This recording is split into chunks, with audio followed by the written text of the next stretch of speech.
Hello everyone. तो आज हम देखने वाले हैं शैडो लव का थर्ड एपिसोड। एपिसोड थर्ड की शुरुआत में जिनान को होश आ जाता है और वो ली शुआंग से कहता है, आज जो भी हुआ मैंने वो सब देखा, उसमें तुम्हारी कोई गलती नहीं है। फिर ली शुआंग जिनान को अपने बारे में बताती है कि जब वो छोटी थी तब जिनान की ही तरह उसका भी कोई नहीं था। अगर ग्रैंड जनरल ने उसे अपने साथ नहीं लाया होता तो वो भी कब की मर चुकी होती। ये सब बताने के बाद वो उसे रेस्ट करने के लिए कहती है और खुद भी उसके बेड पे ही सो जाती है। तभी एक आदमी को दिखाया जाता है जो एक सोल्जर को मार के उसके जैसा बन जाता है। इधर ली शुआंग और जिनान गहरी नींद में होते हैं। तभी जिनान बड़ा हो जाता है और सोते हुए अपना हाथ गलती से ली शुआंग पर रख देता है। तभी ली शुआंग की नींद खुल जाती है और वो मुड़ के देखती है तो डर जाती है और अपनी तलवार प्रिंस के गले पे रख देती है और उससे पूछती है कि वो कौन है। प्रिंस अन्नम उसे यकीन दिलाने की कोशिश करता है कि वो जिनान है, लेकिन ली शुआंग उसकी नहीं मानती और कहती है कि एक ही रात में कोई इतना बड़ा कैसे हो सकता है। जिनान अपने कपड़े दिखाकर उसे यकीन दिलाने की कोशिश करता है। ली शुआंग उस पर थोड़ा यकीन करती है और उसे शांति से सो जाने के लिए कहती है ताकि उसके यहाँ होने का किसी को भी पता न चले। इसके बाद ली शुआंग बाहर जाने लगती है। तभी उस पर 2 सैनिक अटैक कर देते हैं और प्रिंस को वहां से ले जा रहे होते हैं। तभी प्रिंस एक आदमी के सर में देखता है कि एक पिन चुभा हुआ है। वो उसे निकाल देता है जिससे वो आदमी वहीं गिर जाता है। प्रिंस ली शुआंग को भी पिन निकालने के लिए कहता है जिससे दोनों आदमी अब बेहोश हो जाते हैं। तभी ली शुआंग के सोल्जर्स भी वहां आ जाते हैं और दोनों आदमी को पकड़ लेते हैं और जिनान को रियल रूप में देख लेते हैं, लेकिन पहचान नहीं पाते। ली शुआंग को लगता है कि वो दोनों आदमी हुओदू को छुड़ाने आए होंगे, इसलिए वो हुओदू को अच्छे से देखने के लिए कहती है। किनलान ली शुआंग से प्रिंस अन्नम के बारे में पूछता है कि क्या वो आपका लवर है, लेकिन ली शुआंग उसे चुप करा देती है। इसके बाद वो प्रिंस के पास वापस जाती है और उसे पूछने लगती है कि वो कौन है। अचानक वो एक बच्चे से एडल्ट कैसे हो गया और उन लोगों के आने से उसकी एक्स्ट्रा ऑर्डिनरी पावर्स कहाँ चली गईं, और वो लोग उसे क्यों लेने आए थे। प्रिंस कहता है, तुमसे ज़्यादा मुझे जानने की जल्दी है कि मैं कौन हूँ। मुझे लगता है कि मैं जहाँ मिला था वहीं इसके बारे में कुछ पता चल सकता है। मैं जहाँ था वहाँ एक स्टोन चैम्बर है, हमें वहाँ जाकर पता करना चाहिए। दूसरी तरफ जिन वोजियान और उसके सोल्जर को बात करते हुए दिखाया जाता है कि प्रिंस अन्नम अब जेड लिंगलोंग को पपेट बना चुका है और चैंगफेंग आर्मी अब उसके ट्रैप में फंसने वाली है। वहीं चैंगफेंग आर्मी भी स्टोन चैम्बर में पहुंच जाती है। प्रिंस अन्नम को आसपास खतरा महसूस होता है, इसलिए वो पहले ही ली शुआंग को बता देता है। ली शुआंग अपने सोल्जर्स को जंगलों के अंदर ध्यान से जाने के लिए कहती है और अपने आसपास नजर रखने के लिए भी कहती है। वहीं कॉन्सर्ट किन को दिखाया जाता है जो वैसी ही पड़ी थी जैसे प्रिंस अन्नम ने उसे मार के छोड़ दिया था। तब जिन वुजियान उसके पास आता है और टैबलेट जैसी दिखने वाली एक छोटी सी चीज उसके मुंह पे डाल देता है। उधर चैंगफेंग आर्मी जंगलों में सब कुछ अच्छे से देख रही होती है और जानने की कोशिश करते हैं कि वहाँ क्या हुआ था। तभी उन्हें कुछ टूटी हुई लकड़ियाँ मिलती हैं जो हाल फिलहाल में ही तोड़ी गई थी। वहीं पास की एक केव को देखकर प्रिंस को कुछ याद आता है जिसके बारे में जानने के लिए वो दोनों अंदर जाते हैं।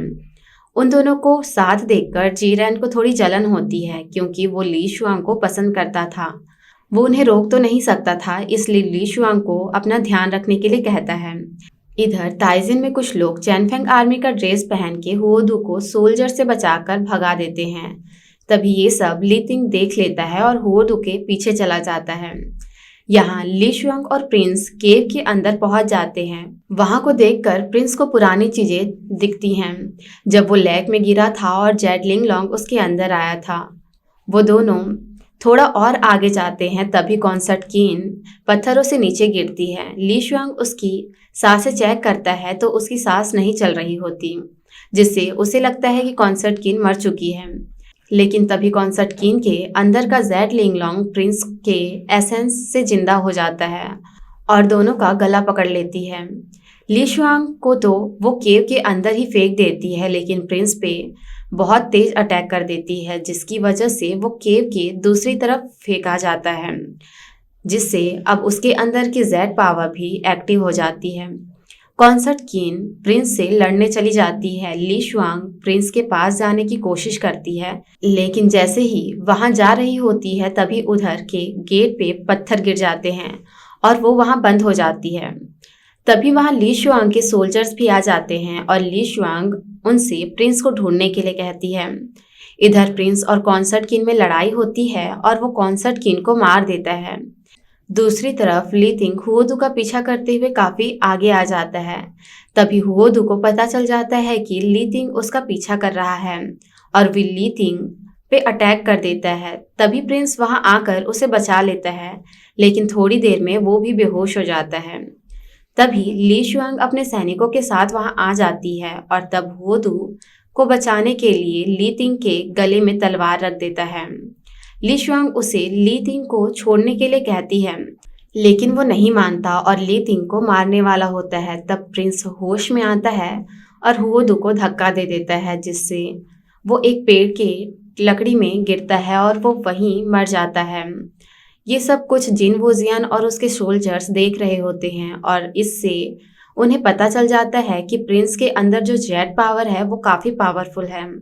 अगले सीन में ली शुआंग लुचेंग सिटी ली तिंग के पास जाती है।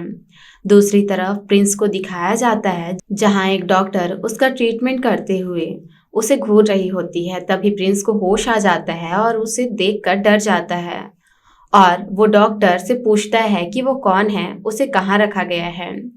और तभी वो अपने हाथों में लगे पिनों को देखता है, जिससे देखकर वो डर से बेहोश होने का नाटक करता है। तब डॉक्टर कहती है, रुको, अभी कुछ और पिन लगाने बाकी हैं। तब प्रिंस डर से फिर उठ के बैठ जाता है और डॉक्टर उसके पिन निकाल देती है। फिर वो वहां से जाने की कोशिश करता है, लेकिन डॉक्टर उसका बेल्ट पकड़ के खींच के फिर से उसे बैठा देती है और कहती है, ली शुआंग ने तुम्हें यहाँ लाया है, इसलिए तुम अब से मेरे पेशेंट हो। और उसके साथ मजाक करते हुए उसके चाइल्ड फॉर्म में वापस आने के लिए कहती है। वो कोशिश करता है लेकिन वो नहीं कर पाता। तब डॉक्टर उसे मेडिसिन देती है। इधर ली शुआंग ली तिंग के पास होती है। जब ली तिंग होश में आता है तब वो अपने सामने ली शुआंग को देखता है। ली शुआंग ने अपने हाथों में चाबुक छिपा रखा था। ली तिंग ली शुआंग से कहता है, मैंने उसके पीछे जाकर कोई गलती नहीं की है, मैं तो बस उसे पकड़ना चाहता था। तभी ली शुआंग उसे हाथ में चाबुक से मारती है और उसे अपनी गलती मानने को कहती है, क्योंकि उसकी वजह से काफी सोल्जर्स भी मारे गए थे और उसकी जान भी जाने वाली थी। फिर एक बार उसके पैर पे और एक बार उसके पेट पे मारती है और कहती है, भले ही मैं तुम्हारी सौतेली बहन हूँ और तुम मुझे एक्सेप्ट नहीं करते, लेकिन तुम्हें अपने एल्डर्स की बात माननी पड़ेगी और फादर के हर डिसीजन की तुम्हें रिस्पेक्ट करनी होगी। इसके बाद वो चाबुक से खुद को मारती है और कहती है, कहीं ना कहीं मेरी भी गलती है, क्योंकि बचपन से ही तुम मेरे साथ रहे हो और मैं आज तक तुम्हें कुछ सिखा नहीं पाई। ये सब कह के वो वहां से डॉक्टर के पास चली जाती है, जो उसकी फ्रेंड भी होती है। उसके पास जाने के बाद ली तिंग बहुत रोता है। ली शुआंग डॉक्टर के पास जाकर बातें करने लगती है। तब वो डॉक्टर जिनान के बारे में पूछती है और उससे वापस उसके चाइल्ड फॉर्म में लाने के लिए कहती है, लेकिन डॉक्टर कहती है वो मेरे बस की बात नहीं है, शायद वुलिंग माउंटेन में ही कुछ हो सकता है। इसके बाद वो डॉक्टर को वापस जाने के लिए कहती है और जिनान पे ध्यान देने के लिए भी कहती है। तब डॉक्टर ली शुआंग को एक प्रीसियस मेडिसिन देती है और वहां से चली जाती है। और इसी के साथ ये एपिसोड यहाँ खत्म हो जाता है।